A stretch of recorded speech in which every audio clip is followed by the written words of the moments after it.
Hello, Assalamualaikum. Hi, and a very good day. I'm Shikin Aziz. So today I'm going to cover topic on pressure vessels for general design considerations. Okay.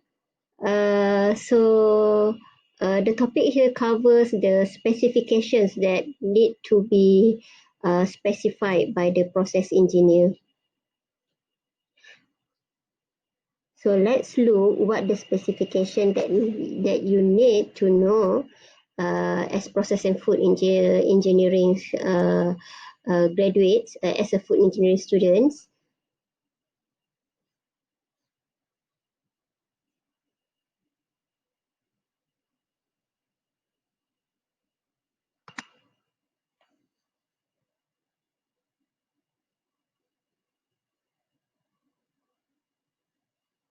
Okay, one of the specification, okay, the first one is the design pressure, of course, okay. This is one of the important specification that need to be specified by the process engineer. All right. So you must design a vessels that can withstand to the maximum, okay, maximum allowable working pressure.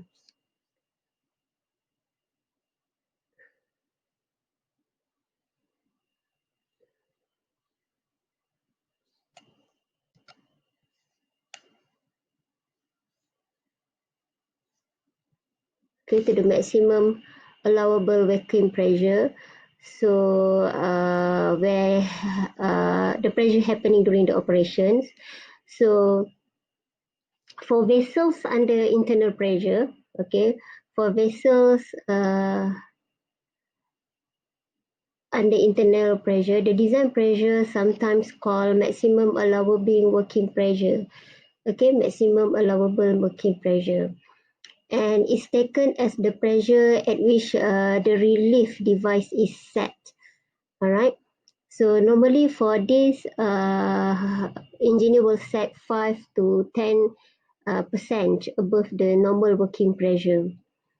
But the standard for API RP 520 recommends 10% margin. So depend on the standard that you are referring. Okay, so API RP 520 recommends 10% margin between the normal operating pressure and the design pressure. Okay, so if significant, the hydrostatic pressure in the base of collar should be added to the operating pressure, right? So this depends on the hydrostatic pressure value, whether it's significant or not. So it's up to the your design. Alright. So this illustration show the internal pressure, okay, how the internal pressure acts on the wall of the vessels. While here is a photo I'm taken from this website, okay. This photo is showing the damage, okay, that occur on the vessel due to the internal pressure.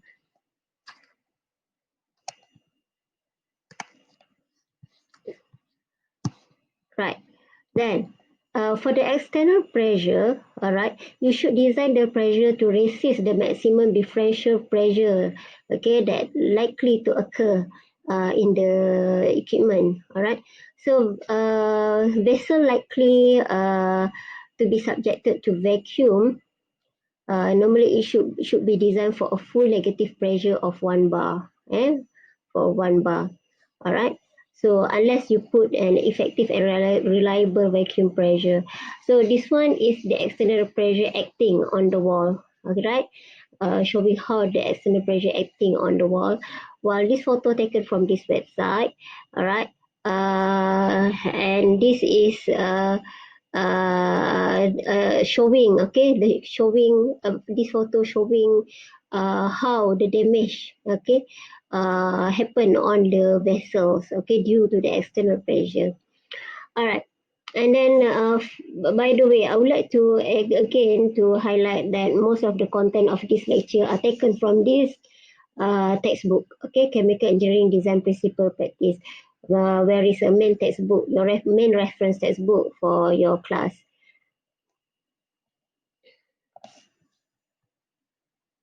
Right. Then next specification need to be addressed by the process engineer is the design temperature. So you must know that why the temperature is very important to be addressed is due to the materials. The strength of materials is dependent on the temperature. All right, on the temperature. Generally, the strength of the metals decrease with increasing temperature. All right. So thus, the maximum design temperature should be taken as the maximum working temperature of the material.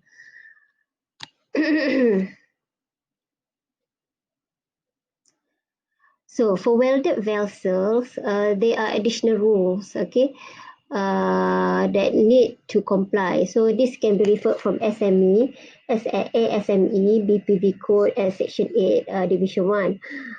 Alright, and then for the lowest temperature as well, you need to check, okay, not only the maximum temperature, because the lowest temperature as well can as well affect certain strengths of the material. So this we call it minimum design metal temperature, MDMT.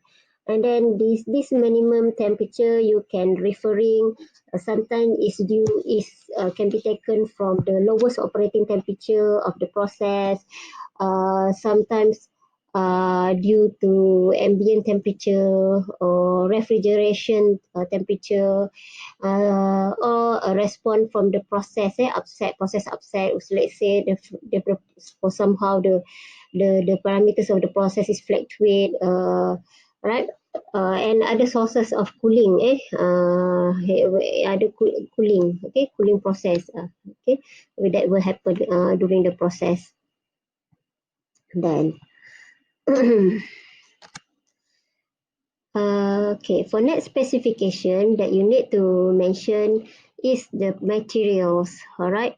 So pressure vessels normally are constructed from it could be from plain carbon steel or low and high alloy steel or other alloys or clad plate. It could be can come from a clad plate.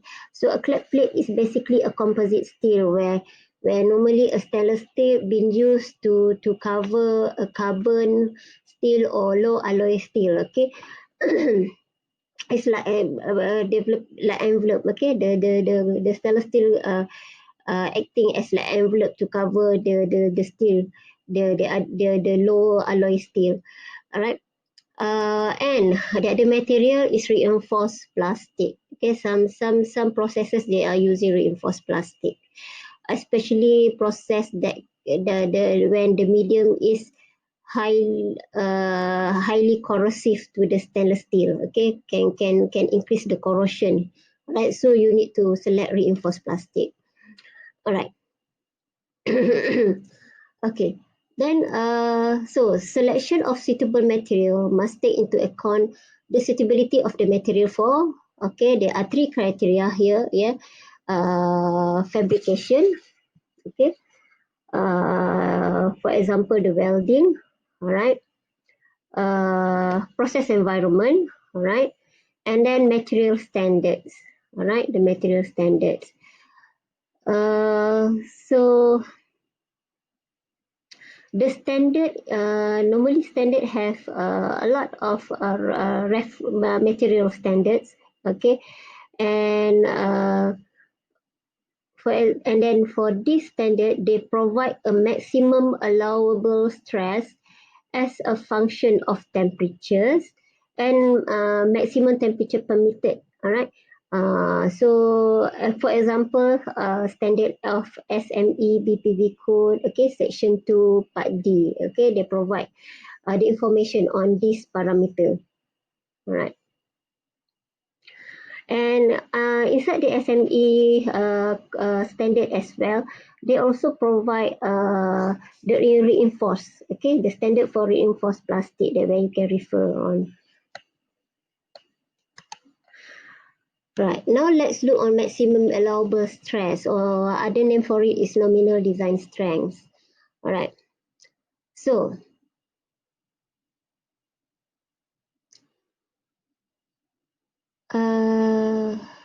right. So for design purpose, it is necessary to decide a value for the maximum allowable stress. Normally, okay, that can be accepted in the material construction. All right. So so how to do this is actually by determine the suitable safety factor. By determining a suitable safety factor, all right. Where this suitable safety factor is applied to the maximum stress of the material. So safety factors is actually cover any uncertainty due to the design methods, the workmanship, and the quality of the materials and the loading. Sorry, class, the last time I can find the pen here, but now I cannot see the pen underneath here. You should have a pen here. All right, this one. Yeah. All right, the workmanship, the quality of the material, and the loading. All right. Right. So then, uh, so SMA for the standard, for example, under a standard of SME BPV, all right, the code section 2, but this standard this standard provides the basis to establish the maximum allowable stress value, okay, the maximum allowable stress values.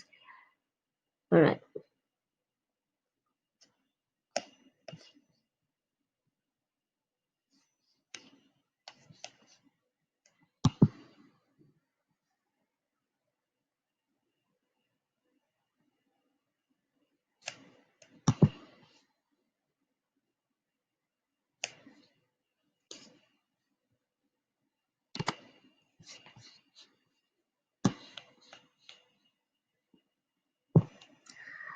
Okay. Then,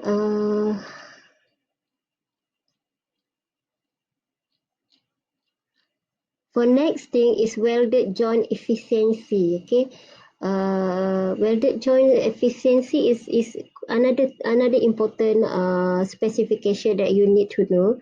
All right, and the construction categories. Okay, so uh, uh, basically there are several types of welded. Okay, there are certain types of weld, and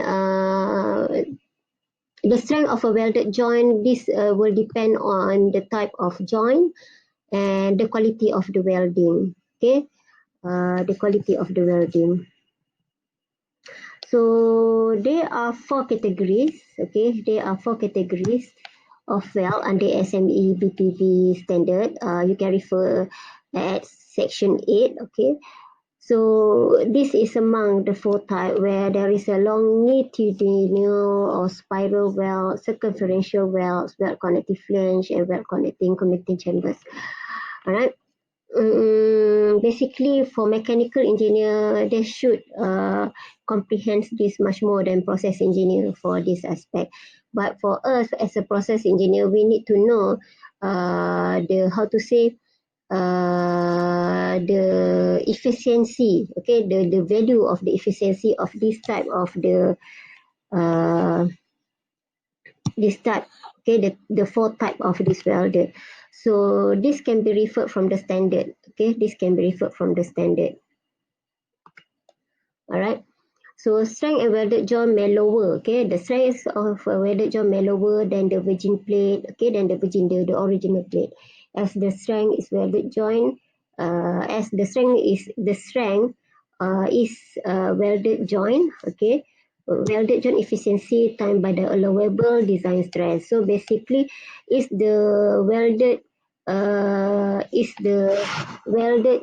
joint less, sorry, if the efficiency less than 1, so you can know that the stress will, allowable design stress will reduce. So it's as simple as that. So in the standard, you can refer, there are basically inside the standard, there are table for this. All right.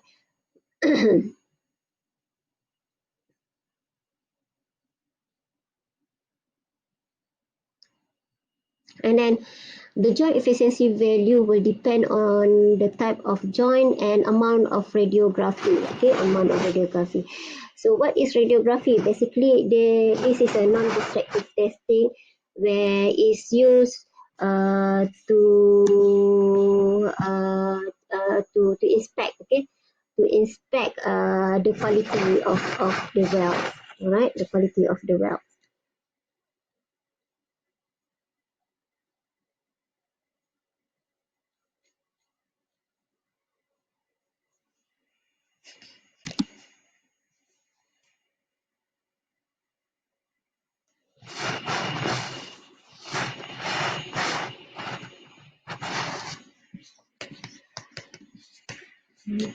So I don't know where this thing goes. All right. So this is an example. This is an example of welded joint efficiency. Okay, this is an example of welded joint efficiency table. All right. Um,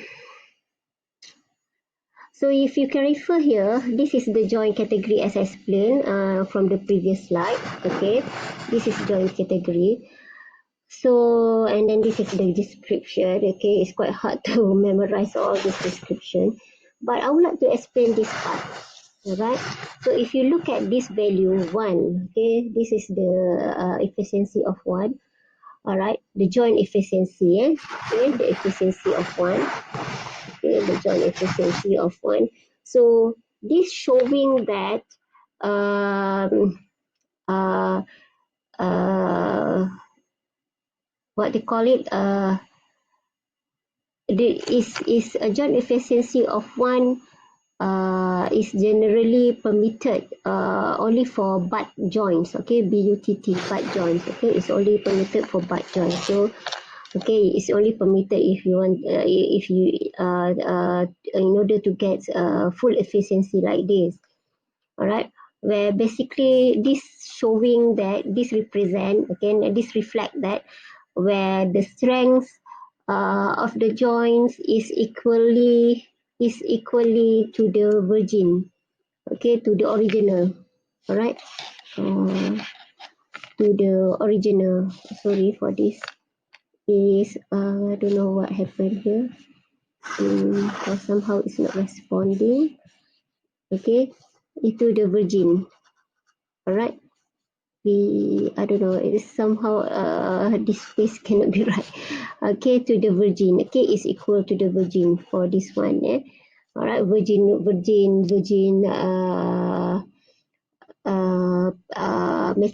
virgin plate. All right, virgin plate.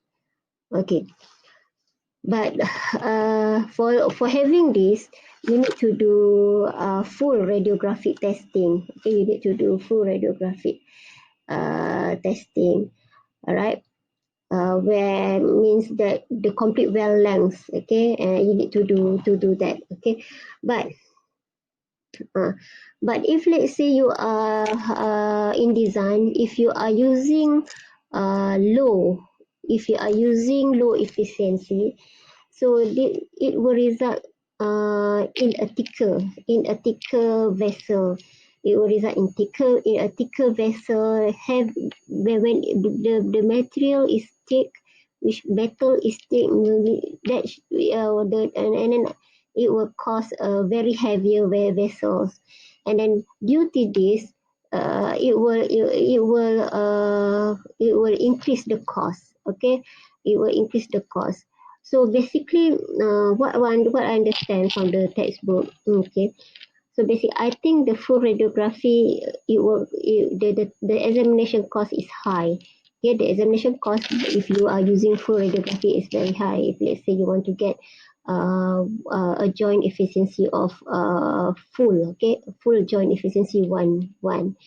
Okay, but if let's say you aim for a lower joint efficiency, but there is another drawback of that is your vessel going to be very heavy because you will increase the metal thickness. All right, so as an engineer, you need to know, okay, you need to balance the cost saving on inspection and the fabrication. okay, and against the increased cost of the materials, right? Right. The SME BPV code section 8 division 1 describe, okay, the requirements for pressure vessels fabricated by welding. Okay, for more details you can refer that. All right. So basically, limiting plate thickness are specified for each type of weld. All right. Uh, where you can refer from that standards. I don't have that standard to show right now. Then next, okay, corrosion allowance. Okay, this allowance allows for material loss. For material loss. Okay. Um,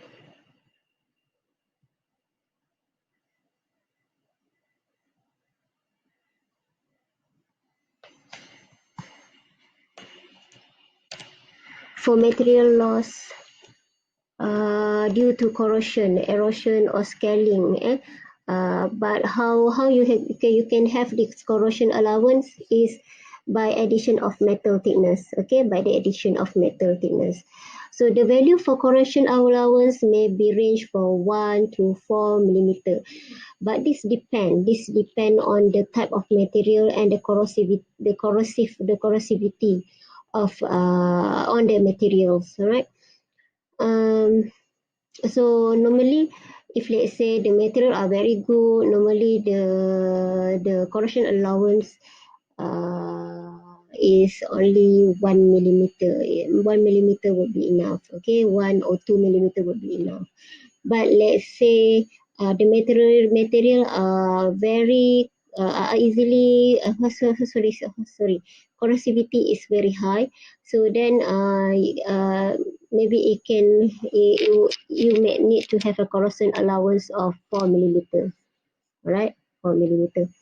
Sorry class, I don't know for somehow where my video ni gone. I don't know where it's gone my video. Okay, a picture of me, but I hope there is you can still feel this recorded lecture is there is still a certain element of human, all right, delivering the lecture, all right, okay. Depending on the material design code. Okay. And then another thing, it's also depending on the design code. When you would like to decide on this, okay, it's also depending when you decide for the correction allowance, it's also depending on the design code, not on the material. So it depends. So for example, like SME, no, sorry. Most design code specify a minimum allowance of 1 millimeter, but for SME DPV code, it specify that if let's say there is no corrosion happen or only superficial, so no corrosion allowance is needed. So, alright, okay. Then next for design load, okay. So for vessel, you may design the vessel. You must design a vessel to resist a gross plastic deformation and collapse under all the condition of loading. All right. So basically, the load to which process vessel was subject in service listed here. All right. But it can be classified into major loads and subsidiary loads. Okay, all right. And so, for major loads, okay, for the major load, uh,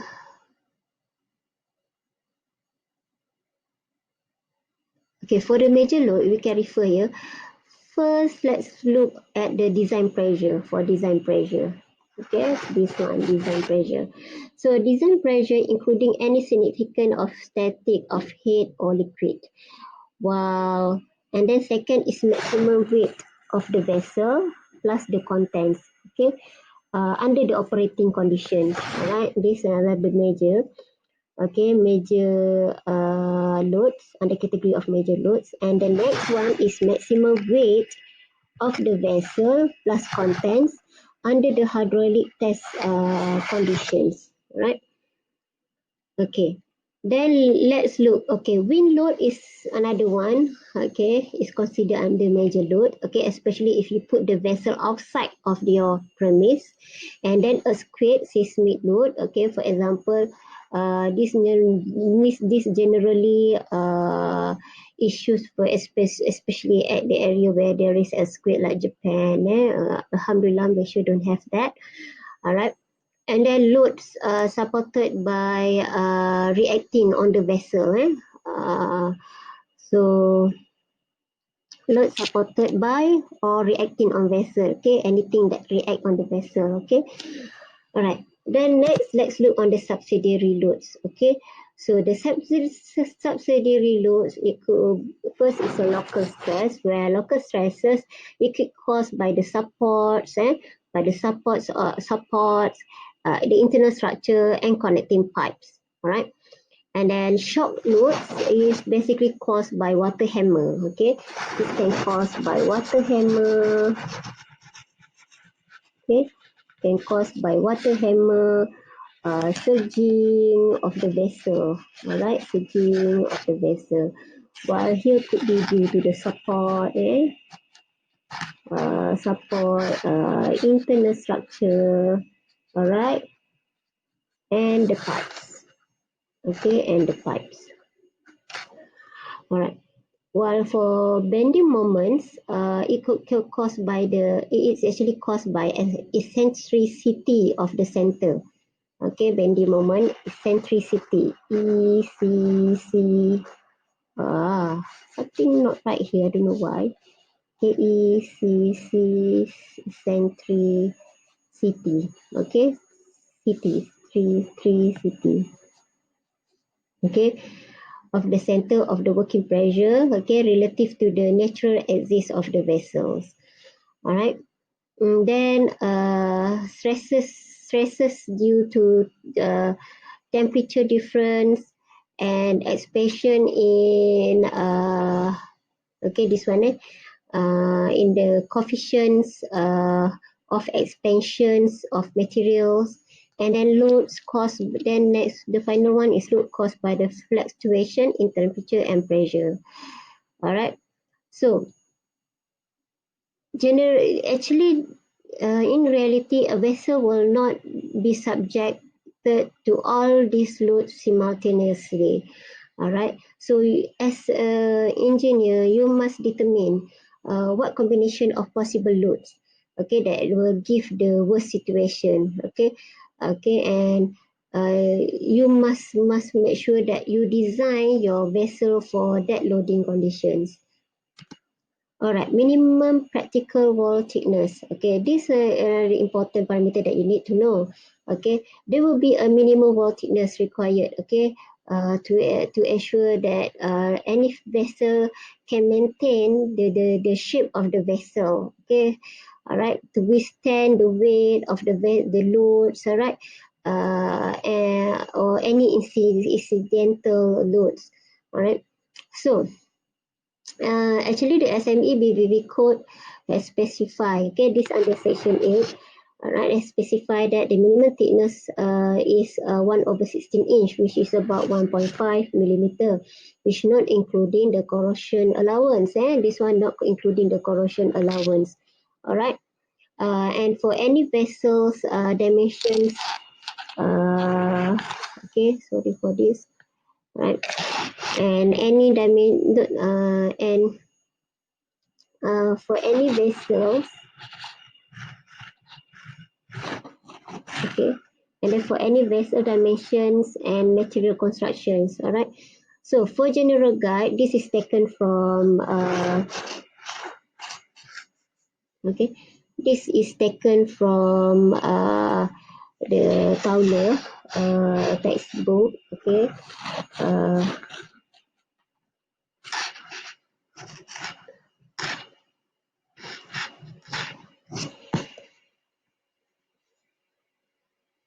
okay, this one. This table are taken from this textbook, Chemical and Engineering Design. So, all right, if you refer from here, vessel diameter, for one, the minimum thickness is 5 millimeter. All right, so you can use this guideline. All right, so it relate the diameter of the vessel into the thickness. All right, so you can refer to this. Okay, class. So basically, we have covers about 8 specification. Yeah, 8 specification that as process engineer you must know in this. And then for the next lecture, we will cover on the design of thin wall vessel and the internal vessel. So I'm sorry for my video is disappear. I don't know how to troubleshoot this, but I will try to figure out after this. So see you again for the next class, and Assalamualaikum, and thank you for listening. Bye.